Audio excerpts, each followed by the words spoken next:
Hi, thank you for listening to Reverse Investment Channel. I'm Chi Yao.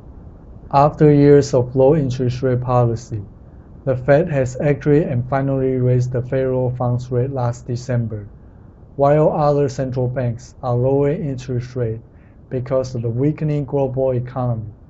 The Fed has actually hinted to rate hikes. Will the Fed raise the interest rates? Let's look at the current economic situation first, and then decide which scenario is more probable: hike rates or don't hike rates. After years of zero interest rate policy and quantitative easings, the economic situation seems to work at the shallowest surface. The little secret of the GDP growth is the debts. Debts have actually outgrown our GDP, which means the growth is a simple borrowing to spend. No economy can borrow to spend and expect a sustainable growth. A sustainable growth needs capital investment to increase productivity.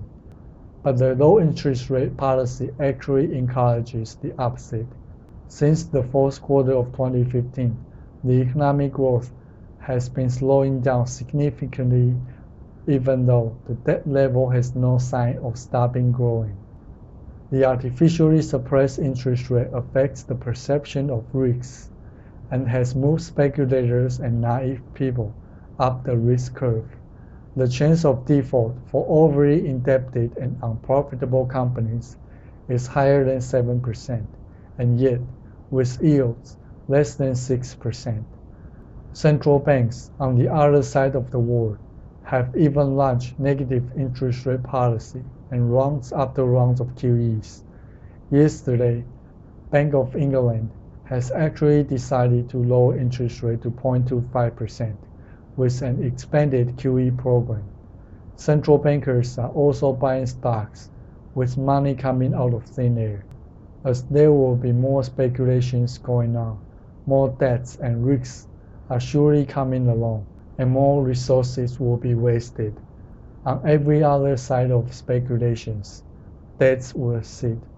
And now we have way more debts than before entering the Great Recession in 2007. What do you think what will happen next? The case the Fed raises interest rates, the biggest bubble will pop, but it is needed because it's the first step for the market to correct itself.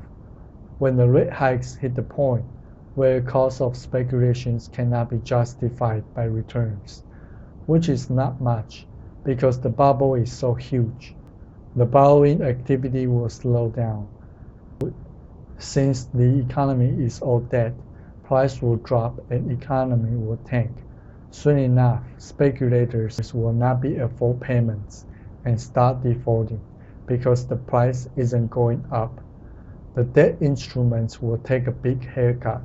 Lenders will lose money.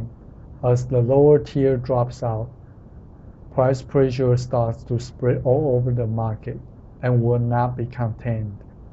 Sooner, each tier follows. As the credit market gets tightened, companies that need to borrow to survive start burning out of cash. Crisis widespread, companies falling, and speculators taking massive amount of losses. At the end, good quality real wealth producing companies stand and prosper. The case the Fed doesn't raise interest rates, bubble keeps growing if supported by central banks, to the point people start to lose faith. And then the same thing will still happen once people's life becomes so miserable.